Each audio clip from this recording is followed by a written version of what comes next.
கிறிஸ்துவுக்குள் பிரியமானவர்களே, உங்கள் யாவருக்கும் மீட்பெரும் இரட்சகருமாகிய இயேசு கிறிஸ்துவின் இனிதான நாமத்தினாலே உங்கள் அனைவருக்கும் என் அன்பின் வாழ்த்துக்களை தெரிவித்துக் கொள்ளுகிறேன்.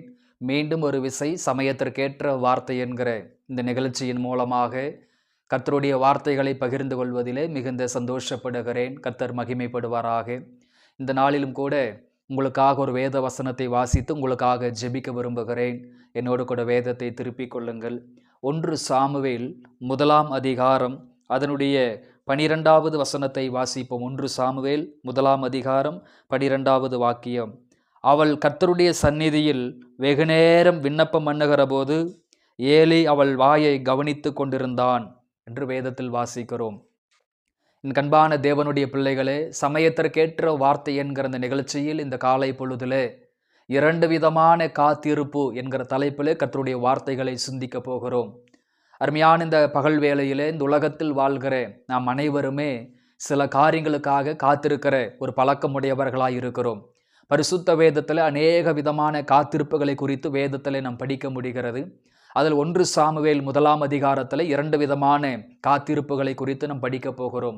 ஒன்று மனித சகாயத்திற்கான காத்திருப்பு, இரண்டாவது தேவ சகாயத்திற்கான காத்திருப்பு. அதாவது மனிதருடைய உதவிக்காக காத்திருக்குதல், இரண்டாவது தேவனுடைய உதவிக்காக காத்திருக்குதல்.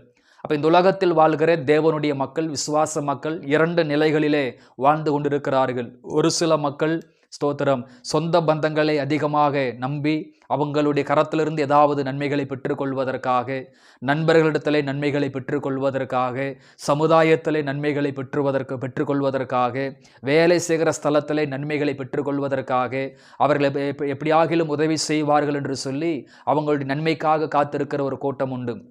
இரண்டாவதாக ஒரு கூட்டம் மனிதர்களை நம்பாமல், சொந்த பந்தங்களை நம்பாமல், நண்பர்களை நம்பாமல் தேவனையே சார்ந்து வாழ்கிற, தேவனுக்காகவே காத்திருக்கிற ஒரு கூட்டம் உண்டு. இந்த 1 சாமுவேல் 1 அதிகாரத்தில் எல்கானா என்கிற ஒரு மனிதனுக்கு 2 மனைவிகள் இருந்தார்கள். ஒருவளுடைய பெயர் பெனினாள், இன்னொருவளுடைய பெயர் அன்னாள். பெனினாளுக்கு பிள்ளை பாக்கியம் இருந்தது. அன்னாள் என்கிற பெண்ணுக்கு மாத்திரம், அந்த மகளுக்கு மாத்திரம் பிள்ளை பாக்கியம் இல்லாமல் இருந்தது. ஆனால் கணவன் மிகவும் நேசித்தார், மிகவும் அன்பாய் பாசமாய் இருந்தார். ஆனாலும் இந்த அன்னாளுக்கு ரொம்ப பிள்ளை பாக்கியம் இல்லாததுனால சமுதாயத்தில் அவளுக்கு அவமானமாக, நிந்தையாக தெரிந்தது. அவள் சுற்றிலும் இருக்கிறவர்கள் அவள் நெருக்கி கொண்டே இருந்தாள். பெண்ணினால் அவளை நிந்தித்து கொண்டே இருந்தாள். பெண்ணினால் அவளை தூஷித்து கொண்டே இருந்தால் அது அன்னாளுடைய வாழ்க்கையில் மனமடிவுகளை கொண்டு வந்தது, வருத்தங்களை கொண்டு வந்தது. எப்போதெல்லாம் அந்த பெண்ணினால் இவளை வேதனைப்படுத்துகிறாளோ, துக்கப்படுத்துகிறாளோ, சமுதாயத்திலே பிள்ளை பாக்கியம் இல்லாதனால இழிவு செய்யப்படுகிறாளோ, அப்போதெல்லாம் கணவனிடத்தில் ஒரு உதவியை எதிர்பார்க்கிறாள். எப்பொழுது எனக்கு பிள்ளை பிறக்கும் என்று சொல்லி கணவனிடத்தில் கேள்விகளை எழுப்பி கொண்டு இருக்கிறாள். கணவனுடைய உதவியை அவள் நாடுகிறாள், கணவனுடைய ஒத்தாசை அவள் நாடுகிறாள். அப்போ கணவனிடத்திலே அவள் உதவியை நாடுகிற பொழுது, சகாயத்தை நாடுகிற பொழுது, அந்த இடத்துல எல்கானா மனிதனாய் இருப்பதினால் ஆறுதலான வார்த்தைகளை மாத்திரமே பேச முடிந்தது. ஏன் அழுகிறாய்? ஏன் சாப்பிடாமல் இருக்கிறாய்? ஏன் சஞ்சலப்படுகிறாய்? இந்த 3 கேள்விகளை கேட்டதாக 1 சாமுவேல் 1 அதிகாரம் 8வது வாக்கியத்தில் படிக்கிறோம். ஏன் அழுகிறாய்? ஏன் சாப்பிடாமல் இருக்கிறாய்? ஏன் சஞ்சலப்படுகிறாய்? அப்போ இந்த அன்னாள் என்கிற பெண்ணுக்கு பிள்ளை பாக்கியம் இல்லாத பொழுது தன் கணவனாக அவரால் எந்த உதவியும் செய்ய முடியவில்லை. மாம்சத்தில் இருக்கிறதுனால அவரால் எந்த உதவியும் செய்ய முடியவில்லை. மனிதனாய் இருப்பதினால் எந்த உதவியும் செய்ய முடியவில்லை. அப்போ அவளால் அந்த மனிதனால் ஆறுதல் மாத்திரமே சொல்ல முடிந்தது, கண்ணீரை மாத்திரமே துடைக்க முடிந்தது. அப்போ இந்த அன்னாளுடைய வாழ்க்கையை கவனித்து பார்க்கும் பொழுது கணவனிடத்திலே உதவியை, கணவனிடத்திலே சகாயத்தை, கணவனிடத்திலே ஒத்தாசை எதிர்பார்த்த பொழுது கணவனிடத்திலே ஆறுதல் மாத்திரமே கிடைத்தது. அப்பொழுது அன்னாள் ஒரு முடிவுக்கு வருகிறாள். அந்த முடிவுக்கு என்ன காரணம் என்று சொன்னால், அந்த முடிவுக்காக அவள் காத்திருந்து, தன் கணவனிடத்திலே காத்திருந்து, ஒரு பிள்ளை பாக்கியத்திற்காய் காத்திருந்து அவள் மிகவும் சோர்ந்து போனாள், மிகவும் மனமடிவுக்குட்பட்டாள் என்று வேதத்தில் வாசிக்கிறோம். அவள் ரொம்ப மனமடிவாக மாறிட்டாள், மனித வார்த்தைகளால் மனமடிவுக்குட்படுத்தப்பட்டாள். அப்பொழுது ஒரு தீர்மானிக்கிறாள்.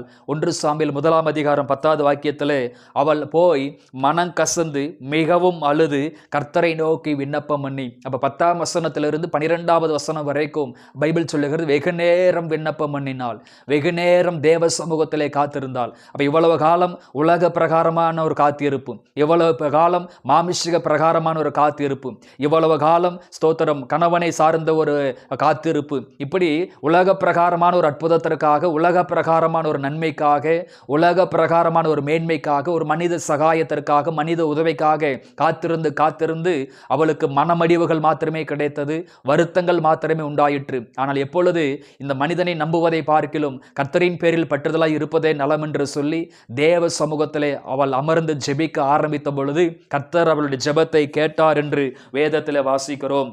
நம்ம 1 சாமுவேல் 1 சொல்லுகிறது, அந்த ஜெபித்த பிற்பாடு அவள் துக்கமுகமாய் இருக்கவில்லை. என்னுடைய பாரத்தை, என்னுடைய விண்ணப்பத்தை, என்னுடைய கண்ணீர் எல்லாம் தேவ சமூகத்தில் தெரியப்படுத்தி இருக்கிறேன்.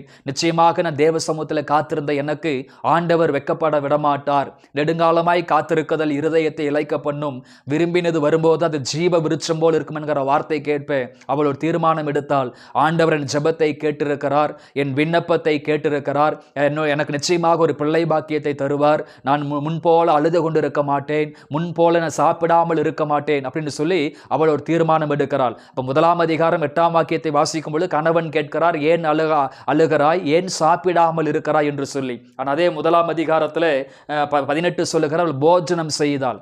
அப்ப மனிதனை நம்பின பொழுது அவளால் சாப்பிட முடியவில்லை, மனிதனுக்காக காத்திருந்த பொழுது அவளால் சாப்பிட முடியவில்லை. ஆனால் தேவனிடத்திலே தன்னுடைய கஷ்டத்தை, தேவனிடத்திலே பாரத்தை, கர்த்தர் மேல் தன்னுடைய பாரத்தை வைத்த பொழுது கர்த்தர் பார்த்து கொள்வார் என்கிற விசுவாசத்தோடு, கர்த்தர் பார்த்து கொள்வார் என்கிற நம்பிக்கையோடு அவள் துக்கமுகமாய் இராமல் அவள் முகத்தை கழுவி அவள் போய் சாப்பிட ஆரம்பித்தாள் என்று வேதத்திலே வாசிக்கிறோம். அதற்கு பிற்பாடு 19 வாக்கியம் சொல்லுகிறது, கர்த்தர் அவளை நினைத்தருளினார் என்று வேதத்திலே வாசிக்கிறோம். அப்ப கர்த்தர் அன்னாளை நினைத்தருளினார், ஒரு சாமுவேலை அவள் பெற்றுக்கொண்டாள். கர்த்தரிடத்தில் கேட்டு பெற்றுக்கொண்டேன் என்று சொல்லி சாமுவேல் என்று பெயரிட்டாள். எனக்கு அன்பான தேவ பிள்ளைகளே, இந்த காலை பொழுதிலே, இந்த சமயத்திற்கேற்ற நிகழ்ச்சியில் இந்த காலை பொழுதிலே ஒருவேளை மனிதர்களை அதிகமாக நம்பி, நண்பர்களை அதிகமாக நம்பி, உறவினர்களை அதிகமாக நம்பி, இரத்த சம்பந்தமான உறவுகளை அதிகமாக நம்பி ஏமாற்றப்பட்டு கைவிடப்பட்டு ஒருவேளை யாரை நம்புவதென்று பலவிதமான கேள்விகளோடும் குழப்பத்தோடும் இந்த வார்த்தைகளை கேட்டுக்கொண்டிருக்கிறீர்களோ,